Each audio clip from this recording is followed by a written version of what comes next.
The Muslims, instead of arguing against each other, I think if we all came together, right, we all have voices. If we all came together and used our voices together, wallahi, we would have such a bigger impact than we do right now. Imagine those Sahabas, like they died because they're like, you know what, one day we're going to have these Muslims that are going to run the world and we're going to be, 2 billion, whatever. They're thinking like, okay, we'll give our life today so that the next generation lives. Imagine today they look at these men that are scared of their wives. They were going into battle and the Prophet was getting the money together, right? And one of the companions, he comes and gives everything that he has, right? So the Prophet asks him, he says, Assalamu alaikum wa rahmatullahi wa barakatuh. My name is Central Dawa. I am mostly known for debating Christians and Jews, specifically known for the topic on Muhammad in the Bible and the crucifixion. Those two topics specifically, you can find me on social media, Instagram, Central_Dawa, YouTube, Central Dawa 23, and TikTok, Central Dawa. Assalamu alaikum. We have another episode of the Punches and Prayers podcast. Today I have a special guest, a person who goes on the streets, gives Dawa, spreads the message of Islam with goodness. He's a person who's gained a lot of online fame recently. This person was an immense story. I got to know the brother personally over the course of a few phone calls, and we're going to also link up in person. But I decided, because his story is so interesting for you guys, I brought him on the podcast today. Please help me welcome Central Stream. Assalamu alaikum, akhi. How are you? Alhamdulillah, akhi. Wa alaikum salam. Alhamdulillah. How are you? Always, brother, alhamdulillah. You know how it is with the Muslims. It doesn't matter what's going on in life, we have one answer, alhamdulillah, no matter what.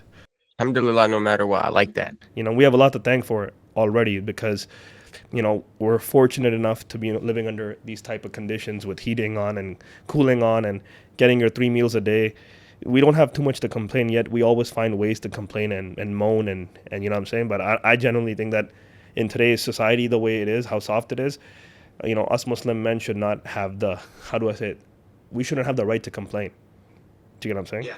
I agree 100%. I don't think any Muslim man living in the West, or even in parts of Europe should have any reason to complain, and just get up and go. It's very simple. Get up and go, get it done. So for my audience that doesn't know much about you, like, if you can look in the camera and tell them, like, who's Central Stream, because I know there's reasons we don't want your name out and this and that, and I respect that. So who's Central Stream and where can they find you? So Central is someone who likes to debate. I like to debate. I like to go back and forth, specifically with the bigger name Christians, because they seem like they have this ego and they're like this, they walk around almost as if they're undefeated, and that's kind of where I come in the way. So recently I came under some controversy in a debate, and bro, I've gotten death threats sent to my house. I've gotten people messaging me, the type of car I drive. So the reason I don't go with my full name on stream is for safety purposes. Although if anybody wants to pull up, feel free. But, just to be safe, I have a nephew that stays with me. He's 5 years old. For his safety, not for mine. For me, I don't care. So what kind of work do you do mostly when you talk about on social media? What kind of stuff are you doing on the street, Dawa? Yeah, so I mostly give Dawa. So the main mission is to bring people to Islam, right? And if I can do that through Dawa, alhamdulillah, right? But sometimes it takes pulling of the teeth a little bit with, certain Christians. So I've had people come to my lives and they're a hardcore Christian, and it takes a little bit of a debate for them to kind of understand. It takes me being a little aggressive for them to kind of open their mind. So I've had people come to Islam through just simple dawah, like, hey, I have a question. And then like somebody would come up and they would actually insult the Prophet or insult the religion. And then in return, they accept Islam. Yeah.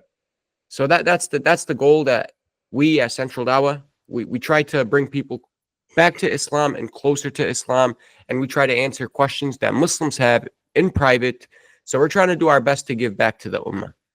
And how did this thing start? Like, what's the background story? Like, how did you start? You didn't just wake up one day to say, hey, man, I'm just going to go on the streets and talk about Islam. There's got to be some kind of calling, because I know as a man, we all have our calling. I have my calling with the stuff I do. I'm sure you had a calling, being a Muslim person yourself from, the Balkans, coming from Yugoslavia and the former Yugoslavia, like to say it. You know what's crazy, brother?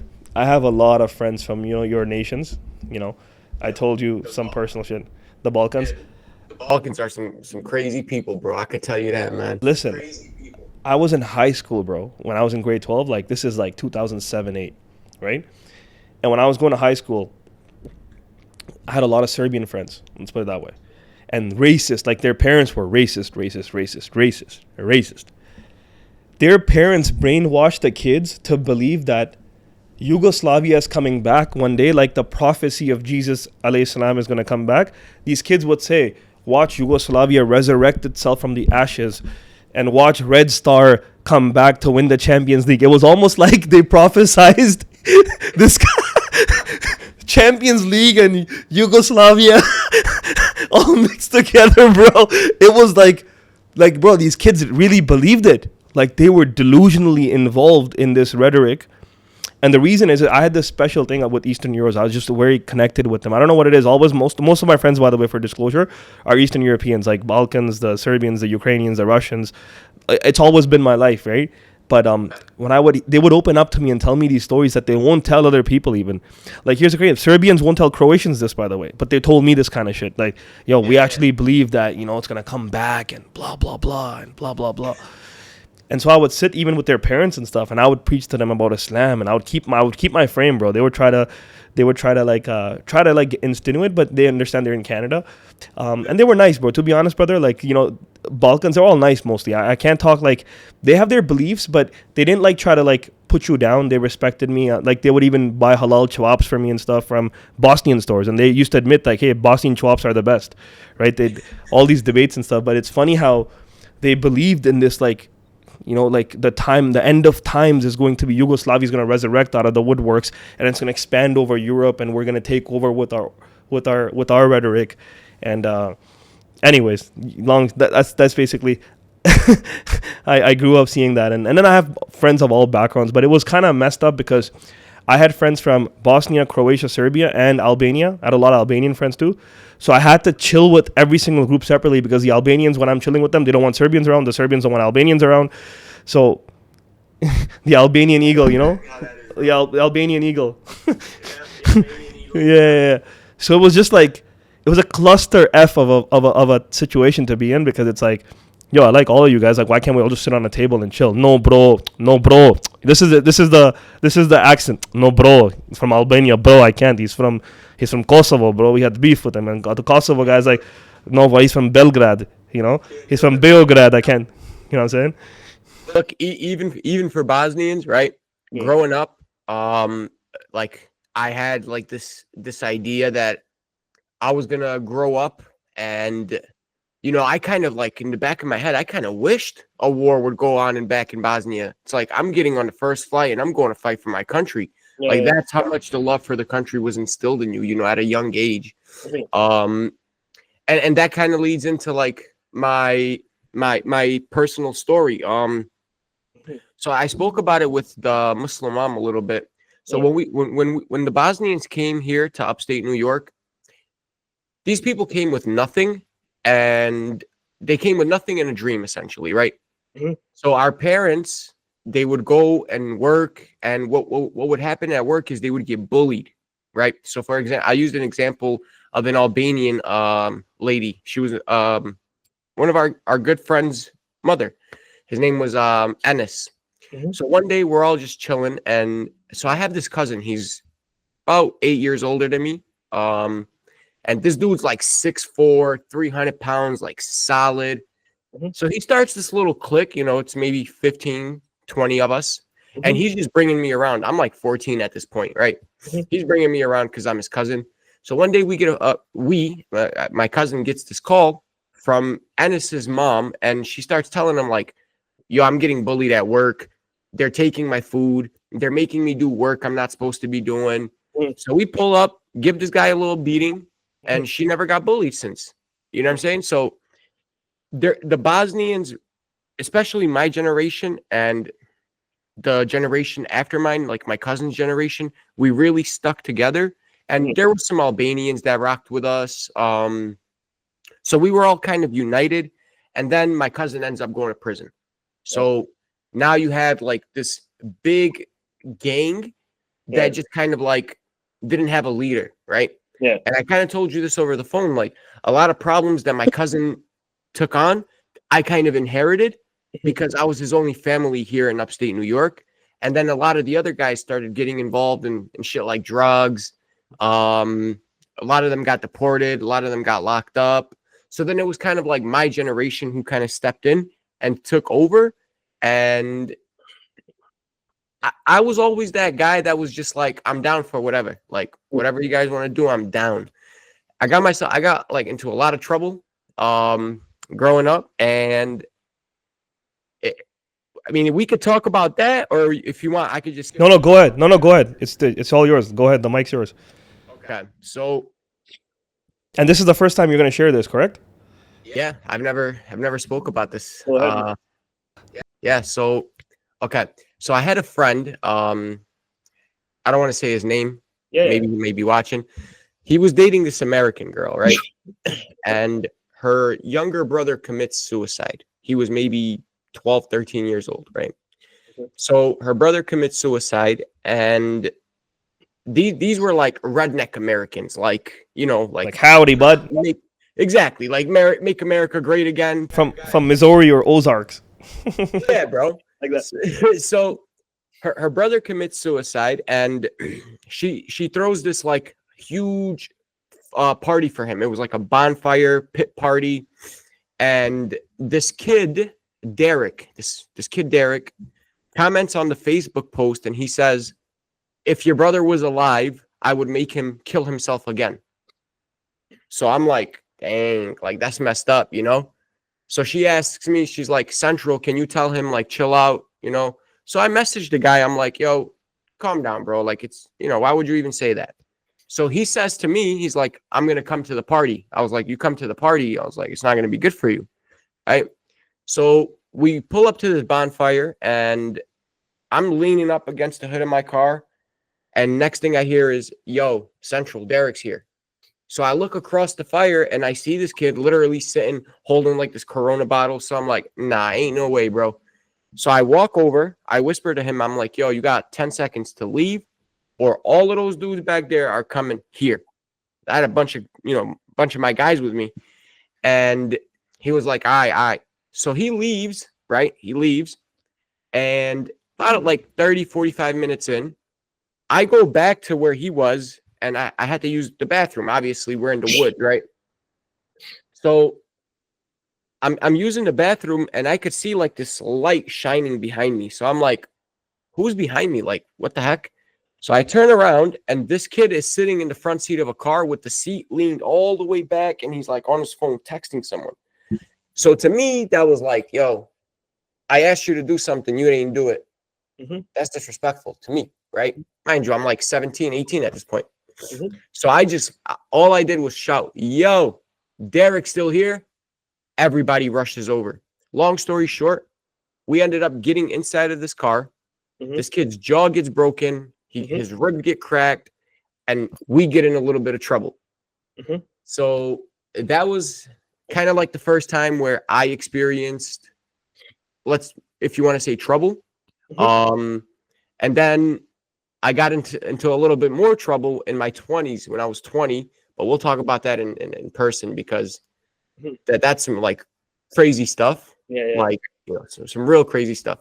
Yeah. So at 20 is when I get into like trouble where it's like, yo, you could be facing 25.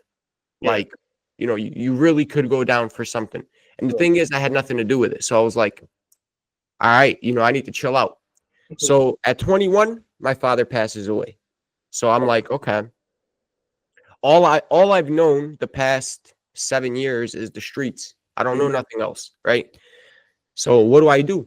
So one of our family members, they stopped by just randomly one day, and he offers me this company. He's like, look, there's this medicine delivering system that we do out in upstate. It's about an hour away. Do you want in? I said, yeah, you know, let's see. Let's try it out. So I take the last $10,000 that I had to my name, and I start this business. And within a year, alhamdulillah, I turned it into like a 6-figure business. So it went pretty good. Alhamdulillah. Alhamdulillah, yeah. So I buy myself a nice Audi. I buy myself a 99 Ford Mustang, Hmm. 40,000 original miles. Like, bro, life couldn't have been better. But at this point, I was just Muslim by title. You have a lot of Balkan friends, you know how they are. Yeah. So They'll buy the car before they'll buy the house, and they'll buy the Gucci before they buy anything else.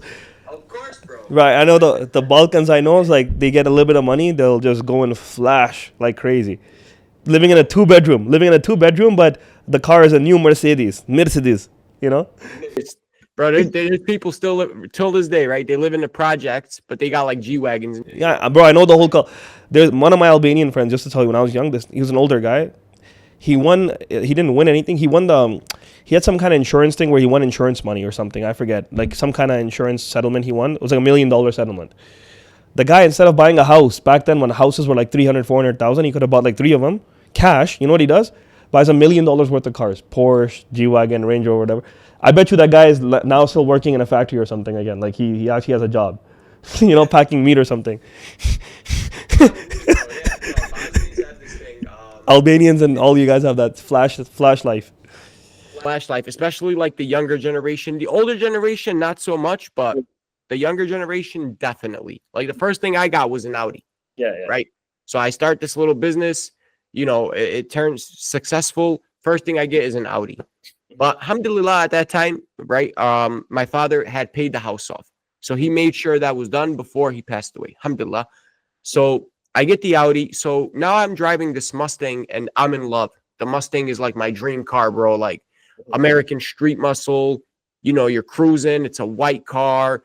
I'm just this tatted up guy. I feel like I'm the shit, bro. Like, So I'm driving home for work and I didn't even own the car for a week. I bought it, replaced the front bumper, drove it to work. Like the third time driving it to work, on my way home, lady runs a red light.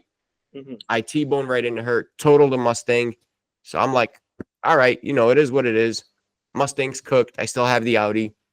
So within like 3 months of the car accident with the Mustang, I wake up one morning and my Audi was also white. Mm-hmm. So I have this habit of when I wake up, I look outside of the window. That's the first thing I do. I just check the weather. Yeah. So I wake up, bro. It's like, 7, 8 a.m. I look outside. I see my Audi, but it's white and red and black and yellow. And I'm like wiping my eyes. I'm like, yo, hold up. Am I dreaming? So I run outside, bro. And I get close to the car and it's vandalized. Like somebody spray painted all over it, cut up the seats. So whatever, the car was totaled. They lifted the hood, cut the wires, everything. So I'm like, okay, so now I don't have a car. So with the business, I ended up deciding that, okay, I'm out. Like, I don't want nothing to do with this anymore. It's getting a little hectic. I had a good amount of money saved up. And I got out at a good time because DoorDash actually came in and Mm-hmm. purchased the contracts. So it kind of worked out perfect for me. Mm-hmm. But because of that car accident, I had a back injury that was pretty bad. So what happened is, wallah, like the bed that's 5 feet away from me, I'm laying down, right? I'm just chilling, scrolling through YouTube, and this video pops up. Muslim versus Christian. Was Jesus crucified? Mm-hmm. So I'm like, yo, this Muslim's such an idiot. We learned about this in school. Why would you even be debating this, right? Mm-hmm. So I'm like, let me play it. Let me just see what's going on. Mm-hmm. And mind you, I'm like a big history freak. Yeah. So I play the video and I'm like, yo, hold up. That's actually interesting. Let me try to like prove the claim of the crucifixion. So my start into all of this was actually not looking into Islam. It was looking into Christianity.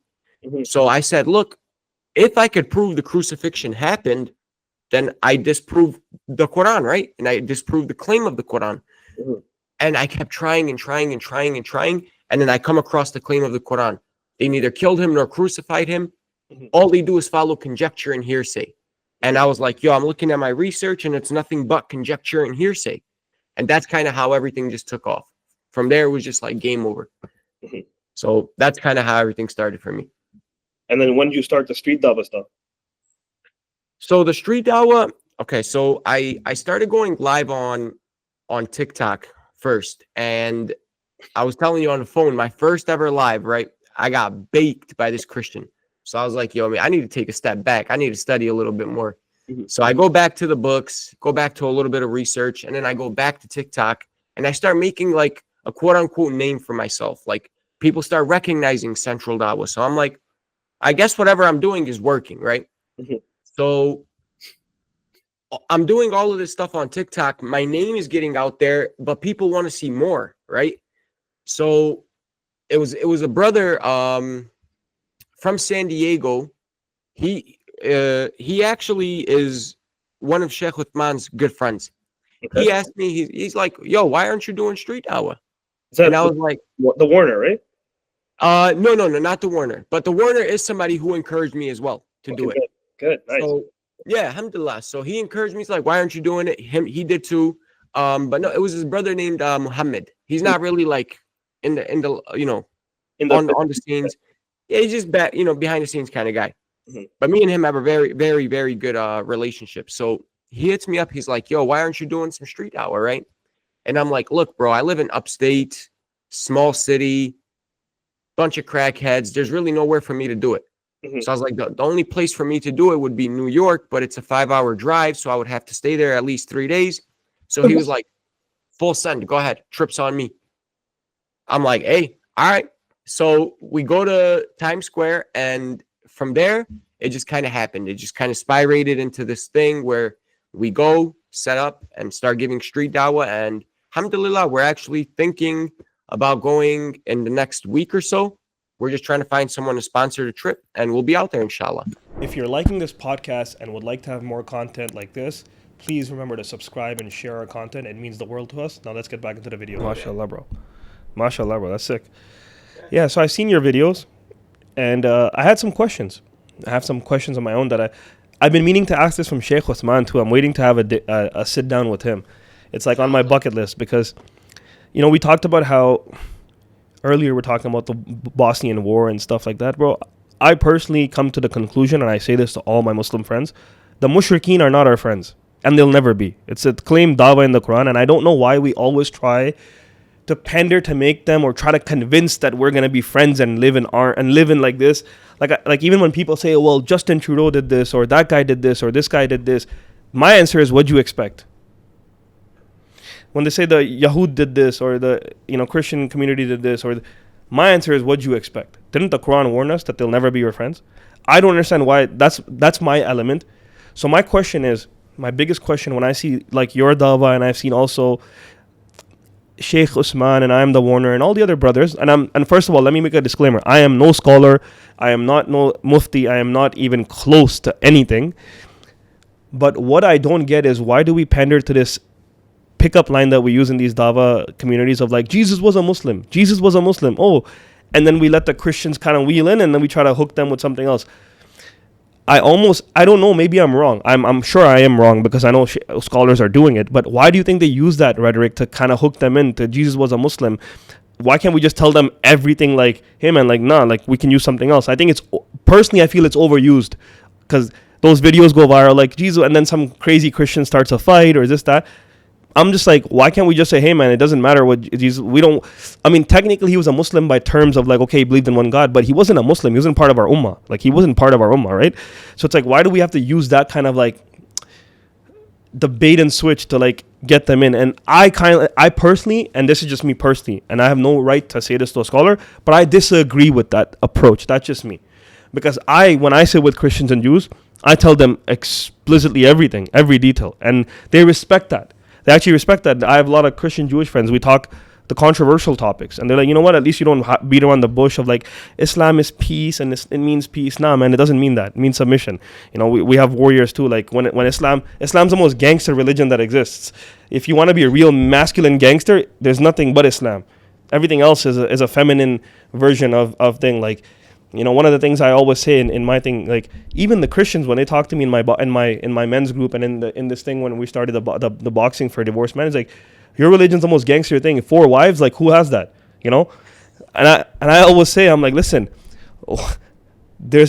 this one man, one wife, one mortgage, and one car did more harm than anything else in this world today. But that's another conversation for another day. We're not going to go there. So my question is, why do the scholars do that? And I've seen you've talked with Sheikh Usman as well, and I would love to actually have a sit down with him one day, because I really want to understand the hikmah behind it, right? So you're going to be surprised, but I actually disagree with the Jesus was a Muslim approach myself. Correct. I disagree with it. But I think the reason that we use it, and I use it myself, is because, so for example, take Times Square, right? Mm-hmm. You have a Dawa table set up, and you have your average American Joe Schmo walking by. He knows about Jesus, he knows about Islam, but he doesn't really know what we believe when it comes to Jesus, right? So if he sees a sign that says Jesus was a Muslim, that automatically throws red flags. You know, it's throwing him into a frenzy. Mm-hmm. So now he's going to want to talk, right?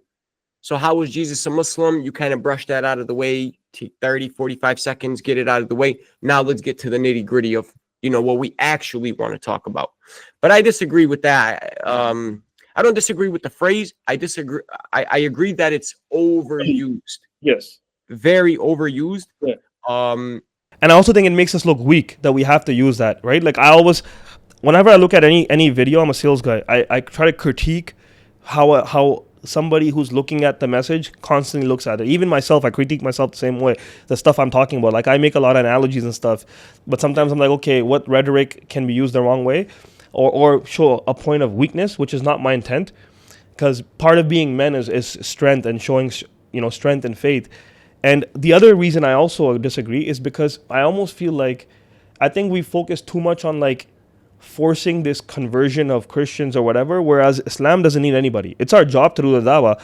The conversion or the hidayah, it's in Allah's hands, right? And I've seen that in my own life. By the way, I've been giving dawah my whole life to all to friends, and I would never say it was single-handedly through me that somebody converted. I think it was him, you know, getting the first hook from me, and then he did some more research and met some other great brothers that have way more knowledge than me, and then he converted, right? And I personally believe, like Islam, we don't need anybody. We need us to be united first right now. I think we're lacking our own unity and our own sovereignty and our own people. Like, even when I watch all the Dawa guys fighting with each other, I kind of disagree with this. Like, why are we fighting with each other? They were showing the non-Muslims that this is how divided we are. If you want to fight, do that in private, not in public, not on camera, and calling each other out. I don't agree with that stuff. I don't agree with it, because nobody's perfect, you know. And Rasulullah sallallahu alaihi wasallam, he says, always give the benefit of the doubt to the Muslim. If he says the shahada and if he says he's Muslim, always give the benefit of the doubt to the Muslim. And I think there's enough space for everybody, for them not to use this to clickbait, because I don't know the intentions. I just see everywhere right now with the Dawa community fighting in the UK and USA, everywhere I see it, and it's not something I like. It's not something that comes off as a masculine thing to like call each other out. I think there's enough to collab with each other, and I think that this needs to end soon. And I actually want to be one of the guys that talks about this a lot, that, hey man, like, all you Dawa brothers need to stop beefing and calling each other out, especially online, because it does more harm than good. Yes, you might get a couple of views and stuff, but it's not doing any benefit to the ummah. It's only making us look weak. We need more of a united front. And if there's disagreements, we can talk about it in a respectful way, not calling each other out. You know what I'm saying? Yeah, 100%. And this is why Wallahi, I love the brother, Way of Life SQ. Yeah, I know him. I've seen his work. Yeah. May Allah bless that brother and reward him with the highest ranks of Jannah, bro. Mm-hmm. So, Way of Life SQ, when me and him met, he didn't ask me, how many followers do you have? How many subscribers do you have? And we're talking about somebody who has, I think, 2 million on YouTube at this point, right? Mm-hmm. And everybody knows Way of Life SQ, right? Mm-hmm. Like, any Muslim, you go anywhere in the world, you show them a picture, who is this? They'll say, that's SQ, right? Mm-hmm. So this brother collabed with me on TikTok. Not a single time did he say, what's your follower count? Mm-hmm. What's your viewer retention rate? Mm-hmm. Wallahi, never. Mm-hmm. And me and him still cool till this day. He just did the Tarawih in Times Square. Yeah, I saw.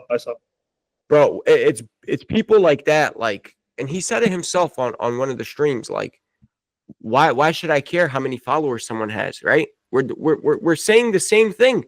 So if I can help you say what I'm saying, why wouldn't I help you? Mhm. You know what I'm saying? So that's where a lot of love and respect for SQ comes in. And same thing goes for Sheikh Uthman, right? Yeah. The way me and him linked up is so crazy. Literally, bro, I get flooded on TikTok with messages daily. And I never open them. Like I don't know.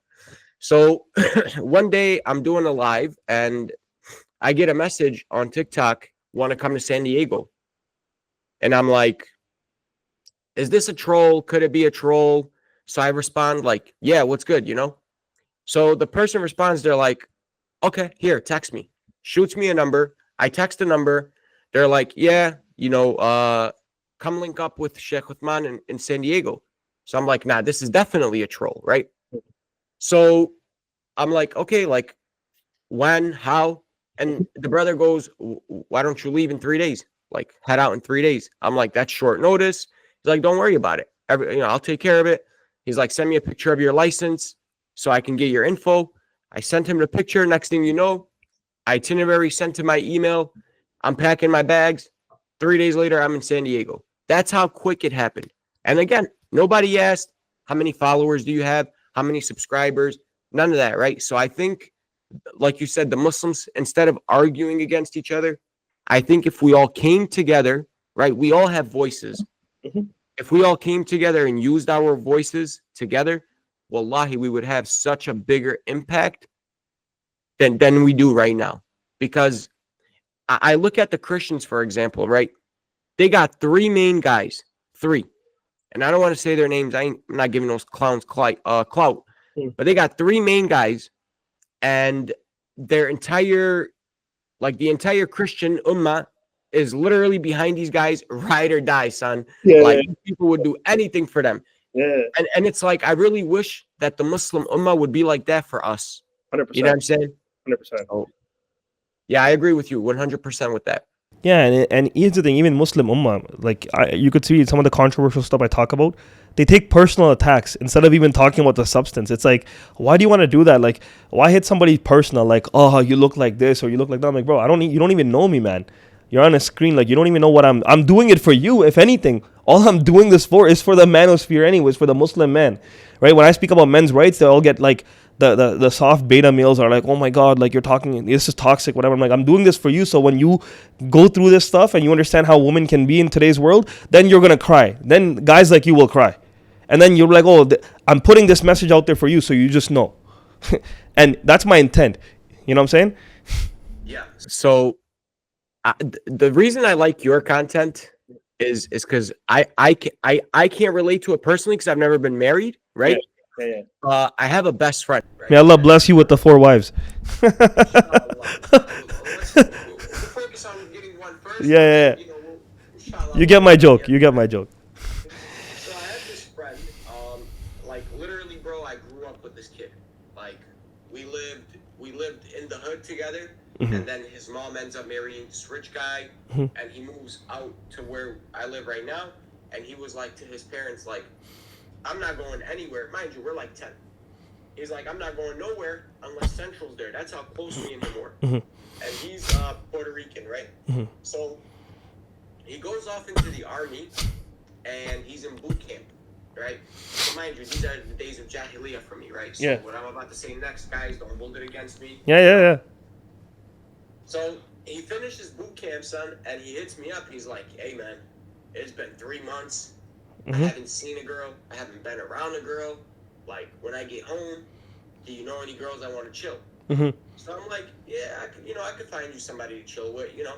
So I link him up with this girl, and I tell him beforehand, I said, listen, bro, don't do nothing stupid.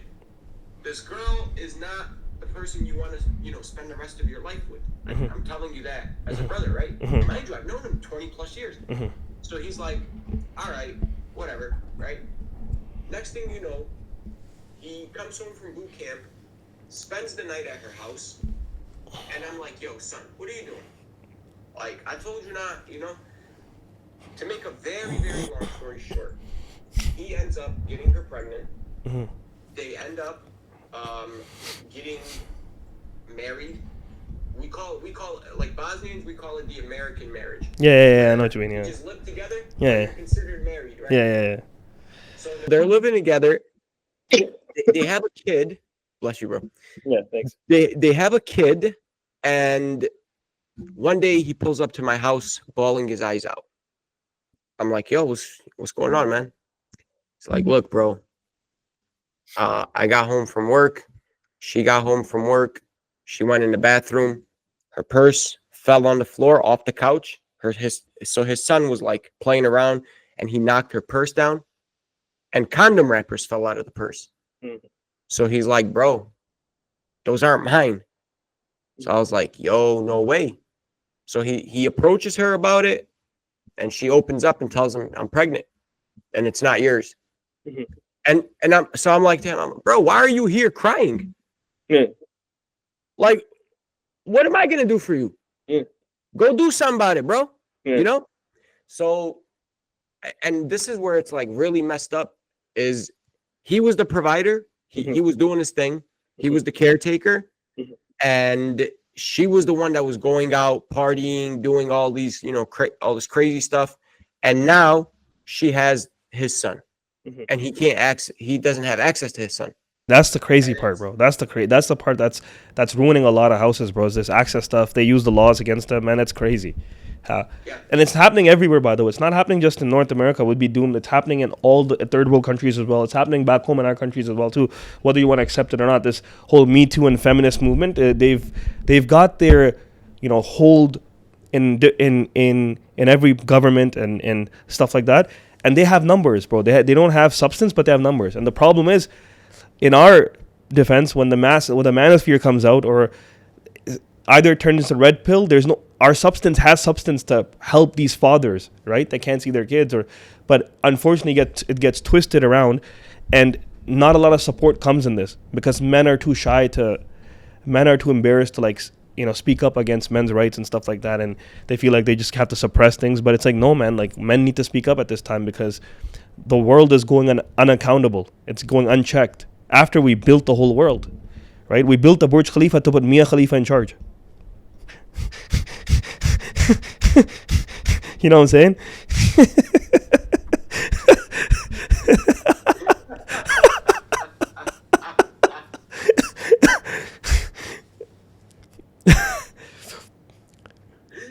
Yo. Yo, that was crazy, bro. That's exactly what I'm saying. Right? Yeah, I agree, bro. And the thing is, like, for example, Tate came out. Whether we want to judge him, I know he said some crazy stuff recently, but let's put that out of the thing. Man, at least that guy did something for the man, and he does talk about it, and he's very well articulated in what he speaks about. Like, he just did an interview with PBD like 4 days ago. I know both of those people are like PBD is not something that we should watch, but yo, if you watch that interview, man, he had some good points about the system. I recommend any man to watch that because he talks about the justice system, and that's something that I went through and I saw with my own eyes every single week of how corrupted it is, bro. How corrupted it is. There's no justice at the end of it, right? And he talks about it at length, and I want to do that for men out there that can learn that, hey, man, the odds are against you, and this is part of the end of times, the fitna of women, and how women will be in hell because there's many ahadith on it that the unthankfulness of these women. And I always say, like, the Prophet had problems with his wives back then, right? He took separation from them 40 days. We don't talk about that. And this is something I also talk about. The scholars will always use the soft message of the Prophet with Aisha, and that Aisha loved, not the other 9 wives. They're so stuck up on the relationship with Aisha, they don't talk about the relationship with the other 9 wives. And the times where he had rocky relationship, where he actually took separation from them for 40 days, no one talks about that. But everybody says, oh, what? We want the love of the Rasulullah sallallahu alaihi wasallam, of the love that he had with Aisha, and turning the glass, and them racing together, and this, that. And which is cool, I agree, but tell both sides of the story. You know what I'm saying? And that's something I think, like, we're so scared as Muslim men today to talk about. Right? Like, or even if somebody does talk about it in the beginning, but then for viewership or whatever, they don't talk about it because, like, it's not going to get views. I'm going to get shadow banned. So what? Let it be. When I started this thing, I didn't care. It's not for money. I have a business. I don't do this for Instagram likes or anything. I'm like, listen, I'm just trying to do this for the man. And Doesn't matter. If I get shadow banned, I did. Maybe I did. I don't even know. Like some people say you can't search me. I don't care. Bro, wallah, I don't care. Yeah, no, I agree. Look, I think that when it comes to the Prophet's marriages, I think Aisha radiallahu anha is like the go-to, right? Like you said. And I think that a lot of that is because of the West, Correct. right? I think that maybe sometimes people are afraid of the criticism that we might get in return. And it's like, dude, who cares? Mhm. Right? We're Muslim and we're proud. Mhm. You know what I'm saying? Like, so yeah, I would agree 100%. I think in general, men need to man up. Mhm. And regarding Andrew Tate, look, whatever he does, that's on him, right? Yeah. But you got to give the man credit. 100%. He turned boys into men, a lot of boys into men, and you got to give credit where credit is due. Whatever else he does, right? I don't care. It's not my life. I'm not going to judge him. I'm nobody to judge. Mhm. That's completely him. But hats off to him, and for sure, like I said, I'm more than okay to say that he turned boys into men. Correct. And some people might criticize the process or the way that he did it.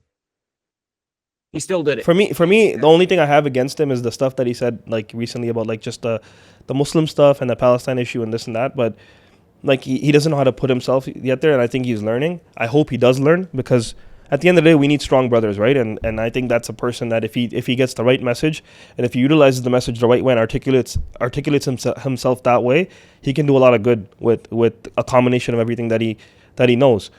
You know brother Eddie, the Dean Show. Do you know him personally? Not personally, but I know him through like. Yeah, because you're the next. I was gonna say you're the next Eddie, man. You're the next Dean Show. You're the next Dean Show, bro. And you're Bosnian. So you guys share that a lot in common. Man, I've been watching the Dean Show. He's dope. I've been watching him since like 2009-10, bro. Like back in the day when he started with like a really shitty production. Like it was like whatever. And man, he's consistent, bro. You got to give him credit. That guy in the Dawa space was consistent, minding his own business. He has his own style. You know, he also does the Jesus was a Muslim thing, which the only thing I disagree with. And I'm nobody to like know the hikmah behind it. But other than that, man, that brother, like he's consistent. And the Dean Show turned into what it is. Now he has a Dawa center, I heard, right? Yep, he's got a Dawa center. I've never met him, but when I was in San Diego with Sheikh Uthman, he called him and we kind of like met through FaceTime. Nice. So that's about the only like contact I've had with him, but I would 100% love to link up with him because we do share that commonality in being Bosnians, right? And he had a crazy past. Both of you have a crazy past. Yeah. I mean, bro, some of the stuff that we're going to talk about in person, I mean, yeah. It's something that it's something I'm like thinking to myself, do I even want this to be on the internet? You know, like, do I want it to be out there? But the way I look at it is anybody that knows me, anybody from my city that watches one of these videos, they're going to say, yo, I know him. And they could just tell you everything about me. So might as well hear it from me rather than hear, from somebody else. That's the way I look at it. So it is what it is, Eddie was like serious, big time. He was like big time into that stuff. He was into like that. He was with the real guys like that were Bosnians that were running stuff. And like to see him like turn into this is like, mashallah, man, like crazy, crazy, right? Yeah. Like he was not just about it. He was about it. Like he was bro, 100%. I mean, look, for me, it was from like 14 to 18. It was with Bosnians, right? Because of my cousin.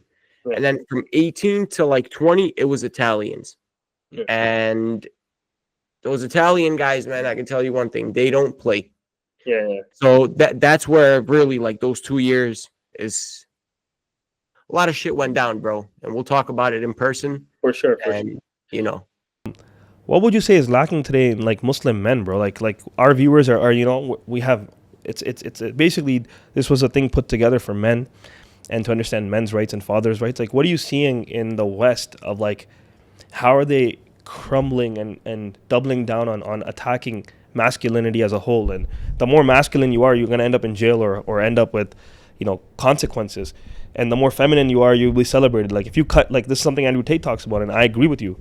Going through the system, if you surrender and to their woke ideology and cut your genitals and say I'm this, whatever, you will actually be celebrated. Yeah. I think it's just a matter of men actually, like every guy thinks the way that you and I think. At least I want to think, right? Every man thinks like that. The problem is some of them are afraid to open up and talk about it. And that's something maybe I wanted to ask you. Why do you think people or men, specifically Muslim men, are afraid to do that? To kind of show that masculinity. I think maybe it could be from like the scrutiny that we would get from the West, right? But then again, it's like, yo, this is who we are, bro. Do you want to know why? I'll tell you why. They're too scared of they're too scared from their wives, most of them. That's the one answer I can tell you.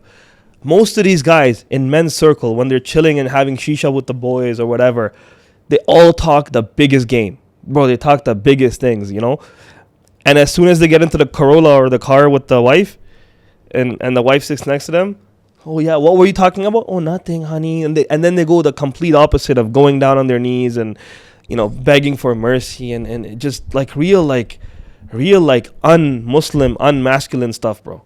Like real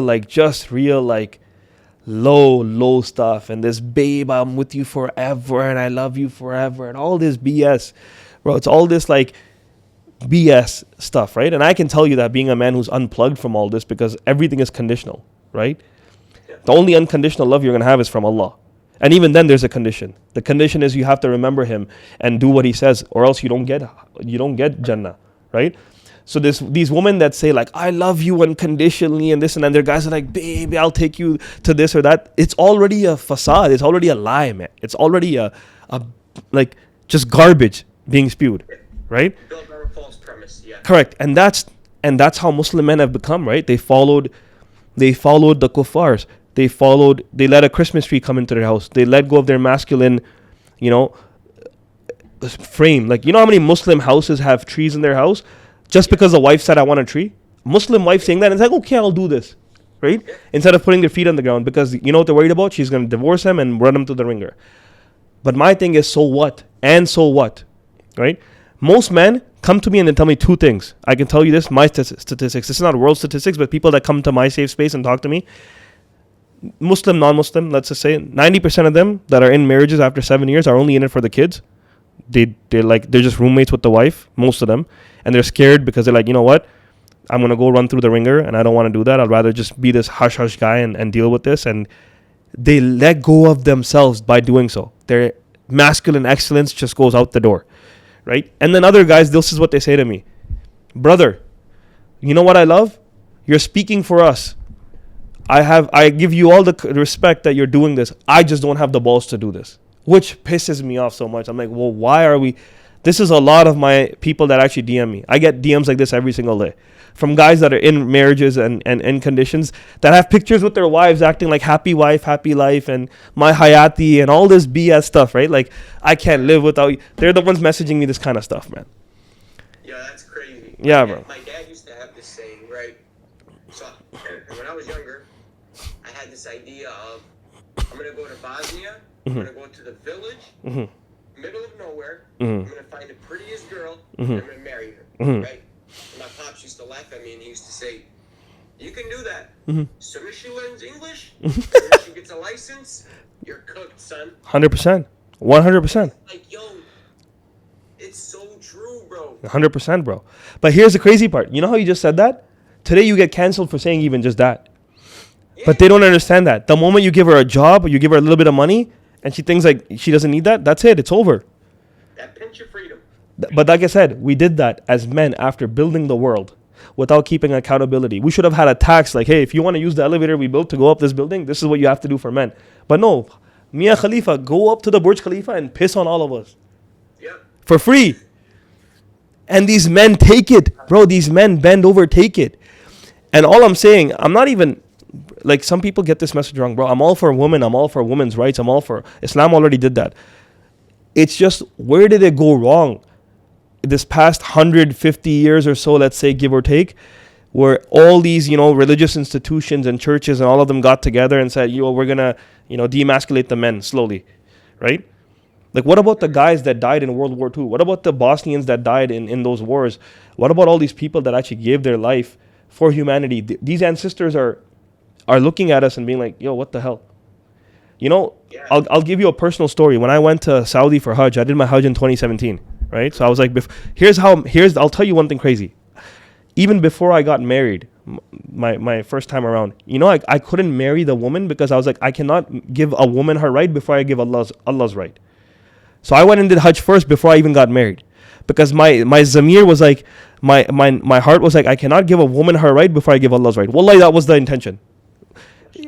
You could say like, okay, I did the Hajj maybe in the wrong intention. I don't think so, but that was my intention. How can I not give Allah his haqq before I give a woman her haqq? That was my thing, right? So long story short, I did my Hajj first, and when I did my Hajj, I didn't feel that emotional when I saw the Kaaba for the first time. To be honest, I didn't cry or anything, because I'm different a little bit. I don't just make fake tears, right? And a lot of people ask like, oh, did you cry this? I'm like, man, a lot of those people that say that, they're lying to you. Not a lot of people cry. Like, it has significance because Allah made it significance, but it's just brick that man put together, right?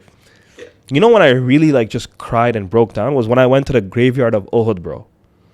And when I saw the Sahabas' graves, bro, the guys that gave their lives, all these Sahabas that just gave their life for free, bro. They didn't call their wife and said, honey, wait for me, I'm going to come back home. Like, here's the money. Like, no, when the Prophet asked for the donations, they gave everything they had, and then they died.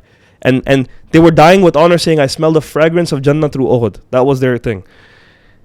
Imagine those Sahabas, like, they died because they're like, you know what, one day we're going to have these Muslims that are going to run the world, and we're going to be, 2 billion, whatever. They're thinking like, okay, we'll give our life today so that the next generation lives. Imagine today they look at these men that are scared of their wives. Do you know what I'm saying? Like, imagine how they would look. Bro, we're not even men. I'm counting myself in this, bro, like, compared to what they were. And I was having this discussion the other day. I'm like, if the Sahabas were alive today, brother, all of them would be in jail. Raziyallahu ta'ala anhu, they would all be in jail, bro, because they wouldn't stand for this. You think they would stand for this? You think they would just... You want to hear something crazy, brother? Here in Canada, I don't know about USA, in Canada, they have all gender washrooms now in Muslim restaurants. They have all gender washrooms in Muslim restaurants because the government made a bylaw that you have to have them in certain places. So there's a plaza here, Ridgeway Plaza. I went ate there. And the other day I talked about this. I'm like, how are we going to be okay with this, that our hijabi mother or our hijabi sisters are going to go in a washroom and a transgender is going to come and piss next to them? Yo. At that point, just sell the business and move to the States. Brother, this is where we're at today. And it's going to happen in the States too. Like, it's going to happen in all these places, right? I hope not, but this is what's happening slowly and subtly. I was at this place, and I'm telling you, like a family restaurant, Arab restaurant, Middle Eastern restaurant in Ridgeway Plaza in Mississauga, and the washroom says all genders. Wow. Yeah. Wow. Dude, that reminds me of the story when the Prophet was, they were going into battle, and the Prophet was getting the money together, right? And one of the companions, he comes and gives everything that he has, right? So the Prophet asks him, he says, what did you leave your wife and your children? Mm-hmm. And Sahabi says, I left them the Quran. No, he says, I left them Allah, and I left them his messenger.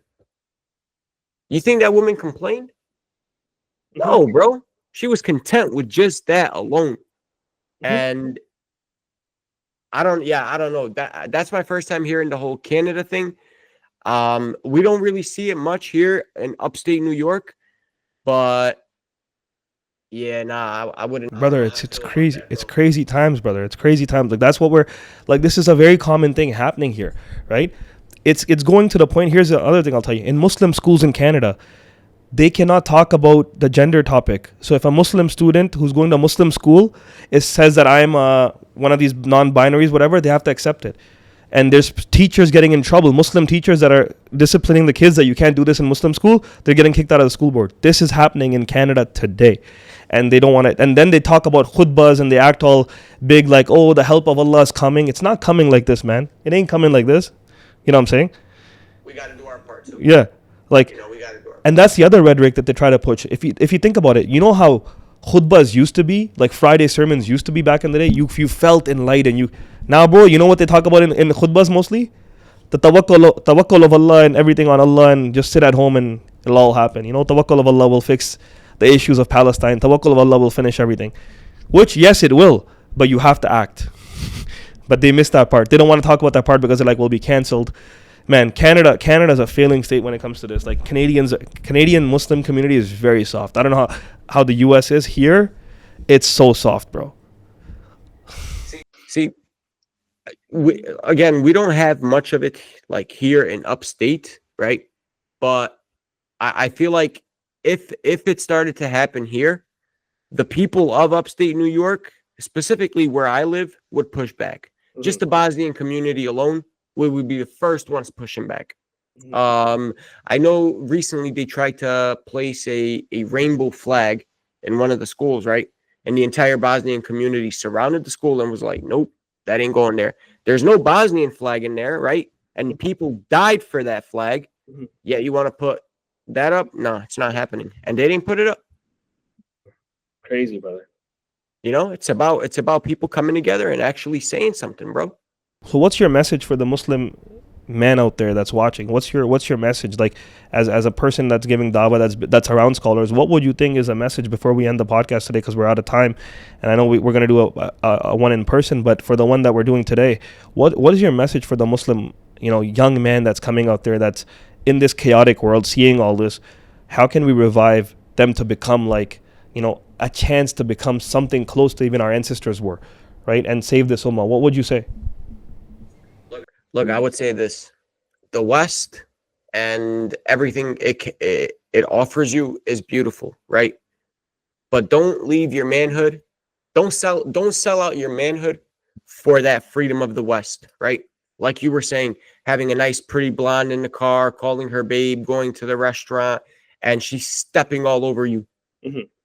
Nah, don't do that, bro. Man up, be a man, be a Muslim, right? Be a proper Muslim man. And the right woman will come who will respect it, who will also know her rights as a Muslim woman, and that relationship, that marriage will last for years and potentially forever, right? Because and this is another thing, I don't think the women in Islam know their rights fully. Mm-hmm. And I think that also causes bigger issues. Correct. So what I would say is, number one, man up. And number two, know your rights as a man, and don't give them up to nobody, not even your wife. Doesn't matter how pretty she is. Doesn't matter how sweet or low her voice gets, how squeaky it gets. Don't give in. If it's something that is wrong as a man, don't do it, bro. Simple as that. Man up. Appreciate it, brother. Thank you for coming on. Jazakallah khair, brother. It means a lot that you came on. And we're going to be doing another one in person. Inshallah, man. May Allah give you a lot of khair and blessings. You're a beautiful brother, by the way. One thing I'll tell you, mashallah, may Allah give you more husn, Allah's blessed you with. And for the sake of Allah, like I want to see you progress even more, and I'll be one of your biggest supporters. And if in any way we can support as a team as well too, I would love to talk about that. Inshallah, tabarakallah fi, we'll talk inshallah. Assalamu alaikum, brother. And we'll end this. I have to go now, so we'll talk inshallah, okay? Assalamu alaikum. Assalamu alaikum. Assalamu alaikum, brother.